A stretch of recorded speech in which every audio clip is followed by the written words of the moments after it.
A weekend sailing trip turned into a nightmare when Daniel vanished beneath the waves during what should have been a romantic getaway, leaving his wife Rebecca shattered and questioning everything about their perfect life together. But 12 years later, she opens an old storage unit, and what she discovers makes her question everything she thought she knew about that tragic day. Rebecca and Daniel Martinez had the kind of marriage that made their friends both envious and inspired. After 15 years together, they still held hands during their evening walks through their quiet neighborhood in Monterey Bay, still surprised each other with handwritten notes tucked into lunchboxes, and still made time for adventure despite their demanding careers. Rebecca worked as a pediatric nurse at the local children's hospital, her days filled with the controlled chaos of caring for young patients and supporting worried families. Her colleagues often commented on her ability to remain calm under pressure, a trait that served her well during medical emergencies, but would be tested in ways she never imagined. Daniel owned a small but successful accounting firm that specialized in helping local businesses navigate their financial challenges. His clients trusted him implicitly, drawn to his methodical approach and genuine desire to see them succeed.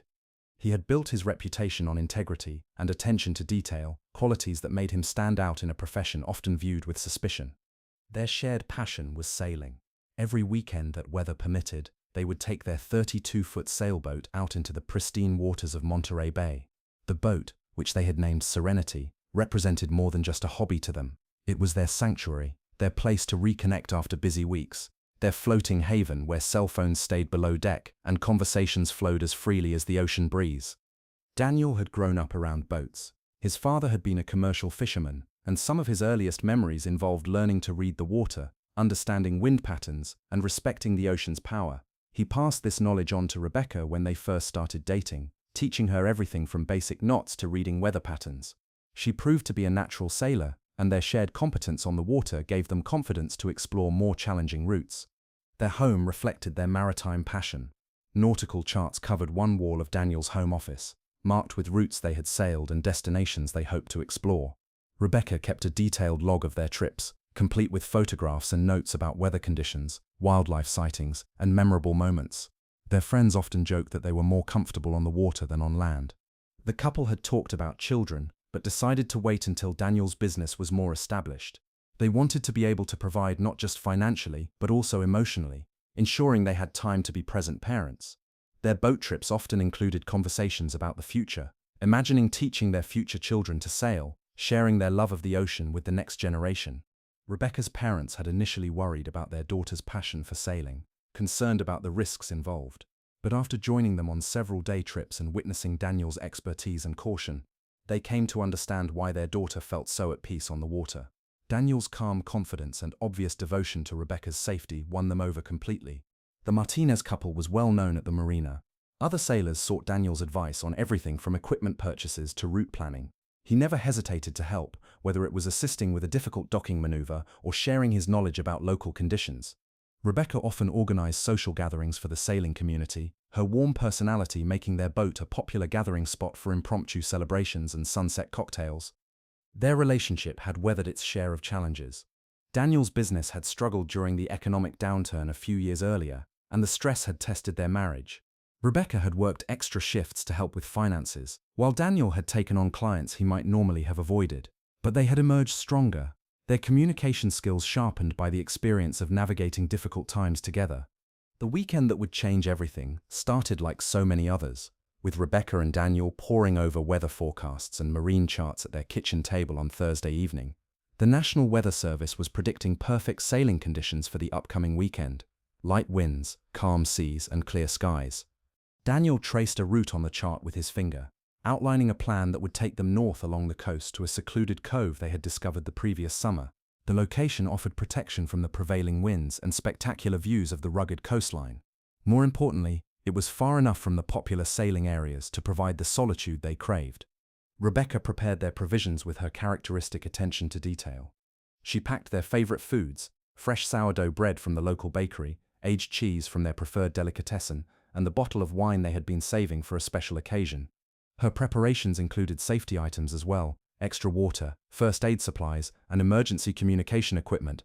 Friday afternoon brought the familiar excitement of preparation. Daniel conducted his pre-trip inspection of Serenity with methodical precision, checking everything from the engine oil to the emergency flares. He tested the radio, verified the GPS coordinates of their planned route, and ensured all safety equipment was accessible and functional. Rebecca organized their personal belongings, making sure they had appropriate clothing for changing conditions and comfortable gear for relaxing in their chosen anchorage. The marina buzzed with weekend activity as other sailors prepared for their own adventures.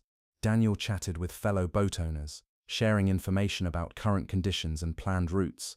Several people mentioned they would be sailing in different directions, leaving the couple's chosen destination likely unpopulated for the weekend. Rebecca called her parents to share their weekend plans, a routine she had maintained since their first sailing trips together. Her mother had long since stopped worrying about their ocean adventures, trusting in Daniel's expertise and their proven track record of safe returns. Her father, who had become interested in sailing through their stories, asked detailed questions about their planned route and expected weather conditions. That evening, they went to bed early, excited about the morning departure. Daniel set his alarm for 5:30, wanting to catch the favorable tide conditions that would make their journey more comfortable and efficient. Rebecca fell asleep easily, lulled by the anticipation of 2 days away from responsibilities and surrounded by the natural beauty they both cherished. Saturday morning arrived with the promise of perfect conditions. The harbor was calm, with barely a ripple disturbing the reflection of the surrounding hills. Daniel's weather radio confirmed the forecasts they had been monitoring all week: gentle winds, minimal wave action, and high visibility. Rebecca made coffee and prepared a simple breakfast they could eat while underway. Their departure routine was well rehearsed after years of sailing together. Rebecca handled the lines while Daniel started the engine and checked the instrumentation one final time. They communicated with hand signals and brief words, their coordination polished by experience. Other early rising sailors waved as they motored slowly out of the marina, envious of their peaceful destination and perfect timing. As they cleared the harbor entrance and raised their sails, both Rebecca and Daniel felt the familiar sense of freedom that came with leaving land behind. The boat responded beautifully to the light breeze, heeling slightly as they adjusted their course northward. Rebecca took the helm while Daniel fine-tuned the sail trim, their teamwork seamless and comfortable. The morning passed peacefully as they sailed parallel to the coast, occasionally spotting seals and sea otters playing in the kelp beds. Rebecca documented their progress in the ship's log, noting their speed, heading, and the spectacular clarity of the water. Daniel pointed out landmarks along the shore, sharing stories of previous adventures and identifying the best spots for photography. By 10 o'clock Saturday morning, Serenity was making excellent progress toward their planned destination. The wind had picked up slightly, filling their sails perfectly and pushing them along at a comfortable 6 knots. Rebecca had taken over navigational duties, cross-referencing their GPS position with the paper charts Daniel insisted on carrying as backup. The couple fell into their familiar sailing rhythm. Daniel managed the sails and monitored their course, while Rebecca kept watch for other vessels and maintained their position log. They communicated easily, over the sound of wind and water, their voices carrying the relaxed tone that came from being in their element. Daniel seemed particularly content that morning. He had been working long hours recently, helping several clients navigate complex tax situations, and the weekend represented his first real break in months. Rebecca noticed him humming while he adjusted the rigging, something he only did when completely relaxed. She captured several photographs of him at the helm, his face peaceful and focused as he watched their sails pull them northward. Around noon, they reached their planned anchorage. The protected cove offered everything they had hoped for: crystal clear water, dramatic rock formations, and complete isolation from the busy world they had left behind. Daniel expertly maneuvered Serenity into position while Rebecca prepared to drop the anchor. Their coordination was flawless, honed by hundreds of similar maneuvers over the years. With the boat securely anchored, they enjoyed lunch on deck. The silence was profound, broken only by the gentle lapping of waves against the hull and the occasional cry of seabirds overhead. Rebecca spread their feast on the cockpit table, while Daniel opened the special bottle of wine, toasting to another successful voyage and their continued happiness together. The afternoon stretched ahead with no schedule to keep and no obligations to meet. They read books, dozed in the warm sunshine, and talked about everything and nothing. Daniel mentioned some challenges at work, but his tone was matter-of-fact rather than stressed. Rebecca shared amusing incidents from the hospital, including a young patient who had insisted on naming all the medical equipment after cartoon characters. As evening approached, they prepared dinner together in the boat's compact galley. Daniel grilled fish on their small propane barbecue, while Rebecca prepared fresh vegetables and rice. They ate as the sun began its descent toward the horizon, painting the sky in brilliant shades of orange and pink. The moment felt perfect. crystalline in its simplicity and beauty. After dinner, they sat close together in the cockpit, Rebecca's head on Daniel's shoulder as they watched the stars emerge in the darkening sky. The absence of light pollution made the celestial display spectacular, and they identified constellations and satellites passing overhead. Daniel pointed out navigation stars he used for backup positioning, sharing knowledge that Rebecca found both practical and romantic. Around 10 o'clock, they prepared for sleep. Daniel conducted his evening security check, ensuring the anchor was holding properly and all equipment was secured. Rebecca organized the cabin, making their bed comfortable and ensuring easy access to essential items. They had learned through experience that good preparation made for better rest, even in the gentle motion of an anchored boat. Rebecca fell asleep easily to the soothing sounds of water moving around their hull. Daniel remained awake longer, his mind active despite his physical relaxation. He stepped outside briefly to check their position and survey the peaceful anchorage one more time before joining Rebecca in their comfortable berth. Sunday morning brought another perfect day. They woke naturally with the sunrise, refreshed and ready for their final day on the water. Rebecca made coffee, while Daniel checked weather conditions on their marine radio. The forecast remained favorable for their planned return journey, with no changes expected in wind or wave conditions. They decided to explore the shoreline before beginning their homeward voyage. Daniel launched their small inflatable dinghy, and they rowed to a nearby beach, where they could stretch their legs and explore tide pools. Rebecca collected several interesting shells while Daniel examined the rock formations, always curious about the geological forces that had shaped their favorite coastal areas. The return journey began uneventfully at noon on Sunday. Daniel and Rebecca worked together to raise the anchor and prepare Serenity for the sail home. The weather remained ideal, with steady winds and calm seas providing perfect conditions for their southward passage. Rebecca took the first watch at the helm while Daniel organized their gear and prepared the boat for the journey back to the marina. For the first 2 hours, everything proceeded normally. They made good time, covering the distance efficiently while enjoying the comfortable sailing conditions. Rebecca maintained their course while Daniel monitored other vessel traffic and updated their position on the chart. Their conversation was light and relaxed, focused on the enjoyable weekend they were concluding and plans for future sailing adventures. Around 2:30 in the afternoon, Daniel noticed a slight change in the wind patterns. While not alarming, the shift required attention to their sail configuration to maintain optimal performance.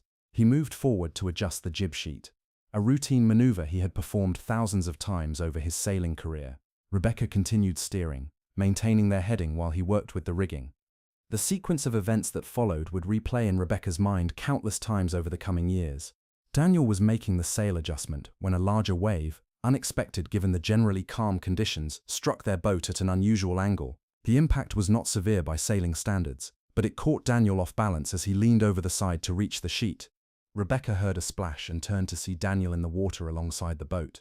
Her training as a medical professional and years of sailing experience kicked in immediately. She quickly brought the boat into the wind to stop their forward motion, threw Daniel a life ring, and activated their emergency radio beacon. Daniel appeared to be swimming normally and responded to her calls, indicating he was not seriously injured. But as Rebecca maneuvered to bring Serenity alongside Daniel for his rescue, something went wrong.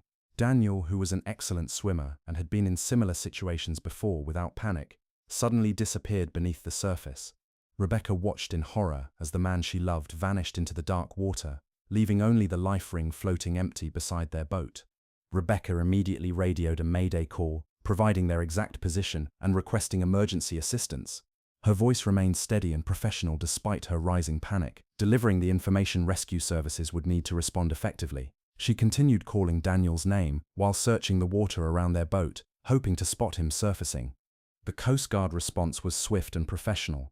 Within 30 minutes, rescue boats and a helicopter arrived at the scene. Rebecca provided detailed information about the incident while continuing to scan the water for any sign of Daniel.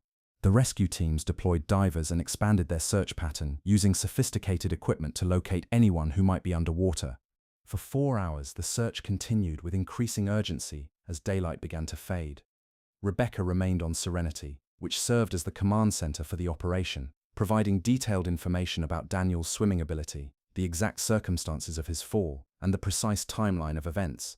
She answered the same questions repeatedly, her professional training helping her maintain composure despite her growing desperation. As darkness fell, the search transitioned to a recovery operation.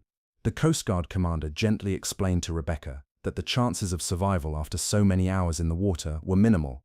even for an experienced swimmer like Daniel. The cold Pacific water and the length of time that had passed made rescue increasingly unlikely with each passing hour. Rebecca was escorted back to the marina by a Coast Guard vessel, leaving Serenity to be brought in by another sailor.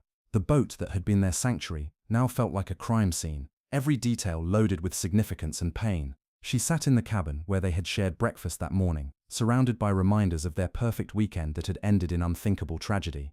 The formal search continued for 3 more days, expanding to cover a wide area based on current and tide calculations. Professional divers, volunteer searchers, and sophisticated sonar equipment all contributed to the effort, but no trace of Daniel was found.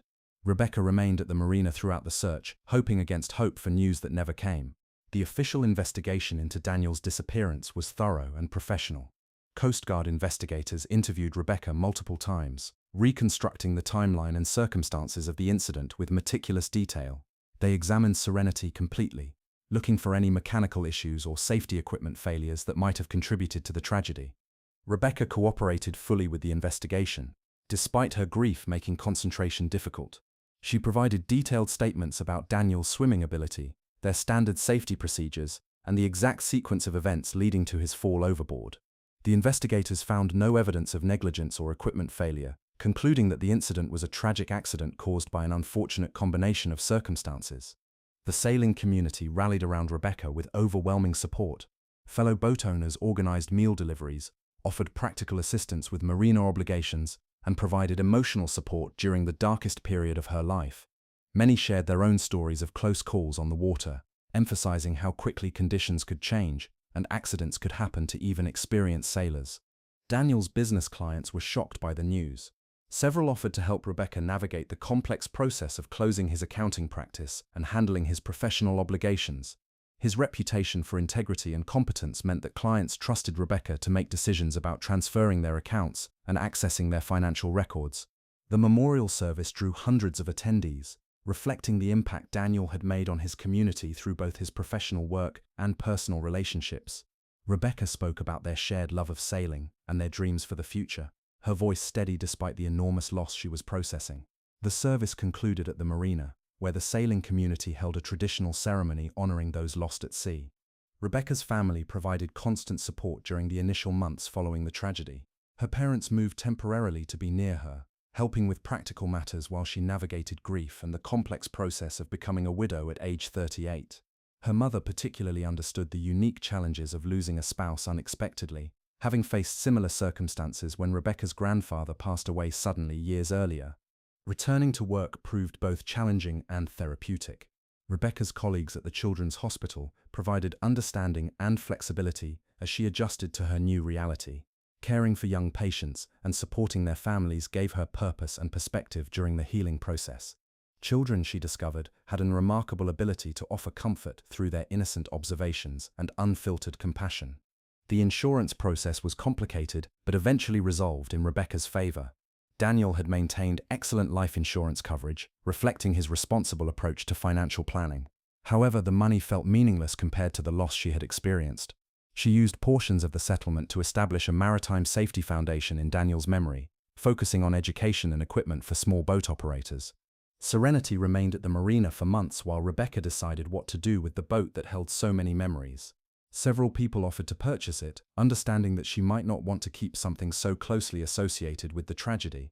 Eventually, she decided to sell it to a young couple who reminded her of Daniel and herself in their early sailing days, hoping the boat would create new happy memories. The first anniversary of Daniel's disappearance was particularly difficult. Rebecca chose to spend the day alone, walking beaches they had explored together and remembering happier times. She found some measure of peace in the rhythm of the waves and the vastness of the ocean, understanding why Daniel had always felt so connected to the maritime environment. Rebecca had built a new life in the years following Daniel's death, though the loss remained a constant undercurrent in her daily existence. She had eventually returned to sailing, finding that her love of the ocean was stronger than her association of it with tragedy. She had also remarried, choosing a kind man named Thomas, who understood that Daniel would always hold a special place in her heart. Her career had flourished as she channeled her experiences with loss into helping families navigate medical crises with their children. She had become the nurse that other staff members sought out when situations were particularly challenging. knowing that Rebecca's combination of professional skill and personal understanding of grief made her uniquely effective in difficult circumstances. The discovery that would shatter her carefully reconstructed world came about through the most mundane of circumstances. Rebecca had been cleaning out her garage, preparing for a move to a larger house that she and Thomas had purchased together. In the back corner, behind boxes of Christmas decorations and old furniture, she found a storage container she had not opened since the months immediately following Daniel's disappearance. The container held items from Daniel's office that she had packed hastily when closing his accounting practice. At the time, she had been too grief-stricken to examine everything carefully, simply boxing important-looking documents and personal items to deal with later. Later had never come, and the container had remained untouched for over a decade. Most of the contents were exactly what she expected: client files, professional correspondence, and the routine paperwork of a small business.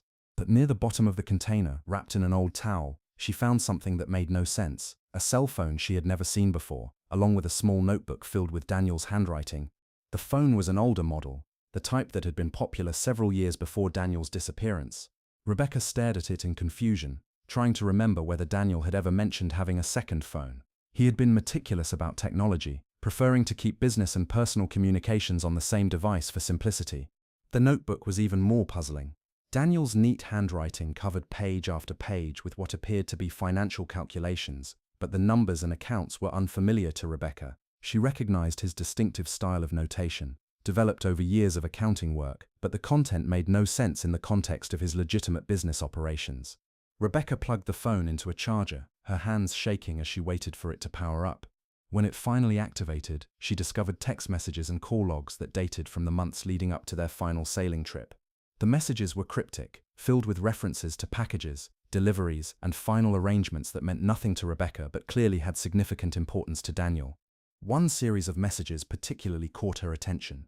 They were exchanges between Daniel and someone identified only as RM in the phone's contact list. The conversations referenced meeting locations, timing of transfers, and what appeared to be substantial amounts of money. The final message in the thread was dated 2 days before their sailing trip and read simply, "Everything is in place. After this weekend, it will all be over." Rebecca read through the messages multiple times, trying to understand what she was seeing. The Daniel she thought she knew had been scrupulously honest in all his dealings, personal and professional. The idea that he might have been involved in something requiring secrecy was impossible to reconcile with the man she had loved and mourned for 12 years. The notebook provided additional disturbing information. Page after page contained detailed records of financial transactions that bore no resemblance to Daniel's legitimate accounting work. The amounts were substantial, often in the tens of thousands of dollars, and the entries suggested a complex system of money movement that had been operating for months before his disappearance. Near the end of the notebook, Rebecca found something that made her sit down hard on the garage floor. In Daniel's careful handwriting was a detailed plan for what he called permanent relocation. The plan included new identity documentation, transportation arrangements, and a timeline that ended with the date of their final sailing trip together. Rebecca's hands trembled as she continued reading Daniel's notebook, each page revealing more details about a secret life she had never suspected. The plan for permanent relocation included specific instructions for creating the appearance of an accidental drowning, complete with detailed knowledge of local currents and search patterns that would make recovery of a body unlikely. The methodical nature of the planning was both heartbreaking and terrifying. Daniel had researched everything from water temperature survival times to Coast Guard response procedures. He had even identified the exact location where his disappearance would be most believable, a spot where strong currents could plausibly carry someone beyond the reach of rescue efforts. But the most devastating discovery was a letter addressed to Rebecca, sealed in an envelope that had remained unopened at the bottom of the notebook. Her name was written in Daniel's familiar handwriting, and the envelope was dated just days before their sailing trip. With shaking hands, she opened it and began to read words that would change everything she thought she knew about her marriage. "My dearest Rebecca," the letter began, "if you are reading this, then something has gone wrong with my plan, and you have discovered the truth about what I have been forced to do. Please know that everything I did was to protect you from the consequences of my mistakes, and my love for you has never been anything but completely genuine." Daniel's letter explained that he had become involved with people who used his accounting expertise for illegal money laundering operations. What had started as a seemingly legitimate consultation had gradually drawn him deeper into criminal activity. When he finally realized the true nature of his client's business, attempts to withdraw had been met with threats against Rebecca's safety. The notebook contained evidence of Daniel's efforts to document the criminal organization, apparently planning to provide information to authorities in exchange for protection. But his contacts had become suspicious of his cooperation attempts, and Daniel had concluded that disappearing was the only way to keep Rebecca safe while allowing him to continue gathering evidence from hiding. Rebecca read through tears as Daniel explained his plan to fake his death during their sailing trip. He had arranged for underwater breathing equipment to be hidden at specific coordinates, allowing him to survive underwater long enough for the search to be called off. A small boat operated by someone helping him would retrieve him after the Coast Guard departed, beginning his new life under an assumed identity. The letter concluded with Daniel's promise to contact Rebecca once he had gathered enough evidence to neutralize the threats against them both. He wrote about his hope that they could eventually be reunited, either by bringing down the criminal organization or by Rebecca joining him in hiding. He begged her forgiveness for the deception and pain his actions would cause, emphasizing repeatedly that protecting her had been his only motivation. Rebecca sat in her garage, surrounded by the debris of her shattered understanding, trying to process the impossible revelation that her husband might still be alive. The grief she had carried for 12 years suddenly felt different, complicated by anger, confusion, and the faintest spark of hope that terrified her with its intensity. She spent the following days researching the names and references in Daniel's notebook, using her computer skills to track down information about the people and organizations he had documented. What she found confirmed the seriousness of the criminal enterprise Daniel had described, including several news reports about investigations into money laundering operations that had occurred years after his disappearance. The breakthrough came when Rebecca discovered that one of the phone numbers in Daniel's secret phone had continued to receive calls long after his supposed death. The number was listed under a different name, but the pattern of communications suggested ongoing contact with someone who knew about Daniel's situation. Rebecca realized that this person might be the key to finding out whether Daniel had survived his elaborate deception. After days of internal debate, Rebecca decided to call the number. When a man answered, she simply said, "I know about Daniel Martinez, and I need to speak with him." The long silence that followed told her everything she needed to know about whether her husband was still alive. The man, who identified himself only as Marcus, agreed to meet Rebecca at a neutral location. When they met, he confirmed that Daniel was indeed alive and had been living under an assumed identity for the past 12 years. Marcus had been helping Daniel gather evidence against the criminal organization while keeping him hidden from both law enforcement and his former criminal associates. Marcus explained that Daniel had been close to completing his evidence gathering when he learned that Rebecca had remarried. The news had devastated Daniel, who realized that his plan to reunite with his wife was no longer possible without destroying the new life she had built. He had chosen to remain in hiding rather than disrupt Rebecca's happiness, continuing his work to ensure that the people who had threatened them were eventually brought to justice. The reunion between Rebecca and Daniel took place at a small cabin in the mountains, far from the coastal waters where their old life had ended and his new one had begun. Marcus arranged the meeting with careful security precautions, ensuring that their location would remain secret from anyone who might still pose a threat. Rebecca hardly recognized the man who had been her husband. 12 years of living in hiding had changed Daniel physically and emotionally. His hair was gray, his face lined with stress and regret, and his eyes held a wariness that had never been there during their marriage. But when he spoke her name, his voice was the same one that had whispered good morning to her for 15 years.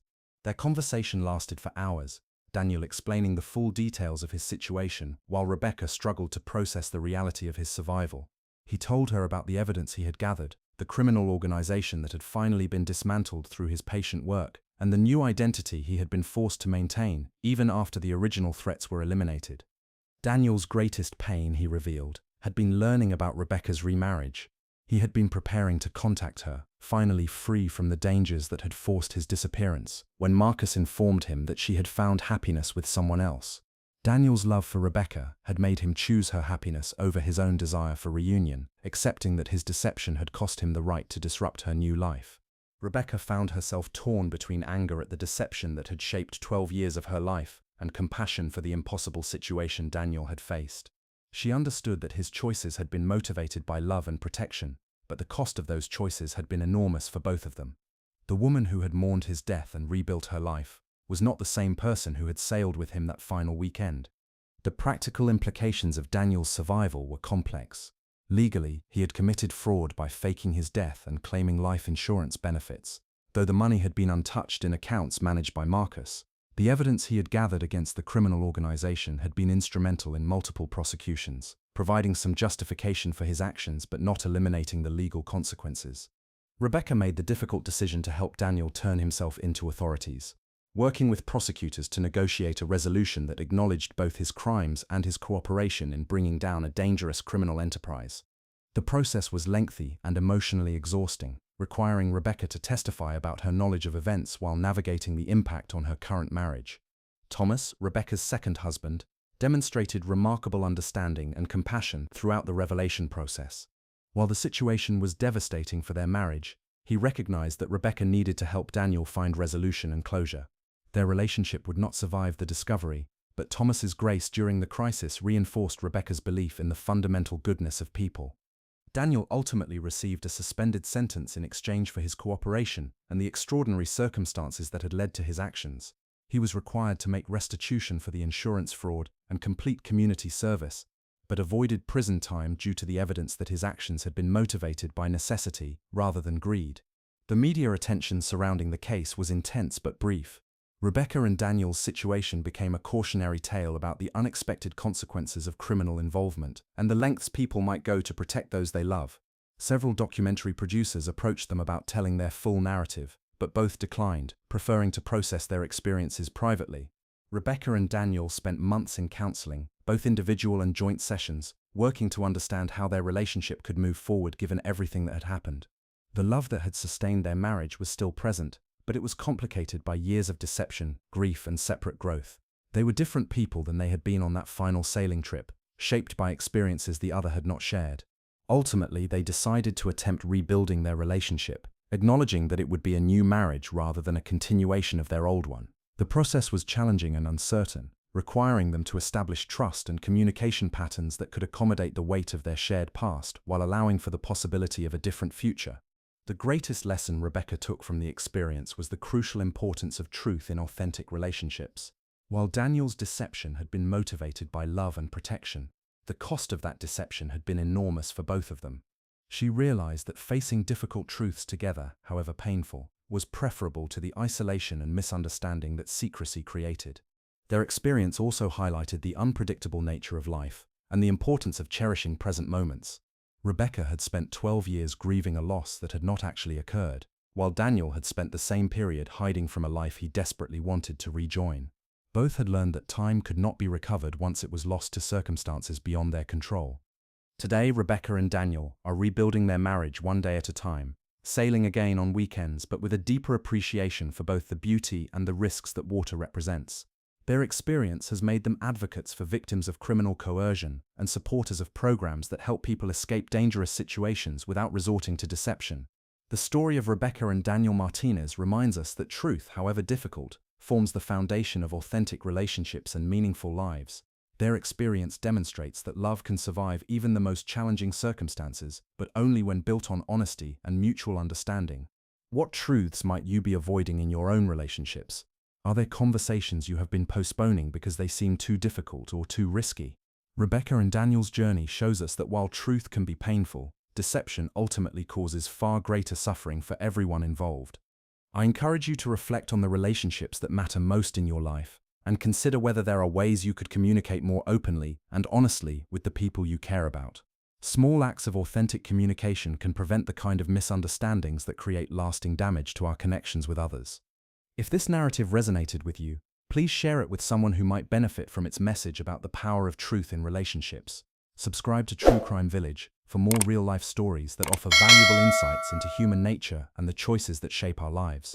Your engagement helps us continue creating content that not only entertains but also provides meaningful lessons for building stronger, more authentic relationships. Remember, every relationship in your life is an opportunity to practice honesty, compassion, and understanding. What will you choose to do with that opportunity today?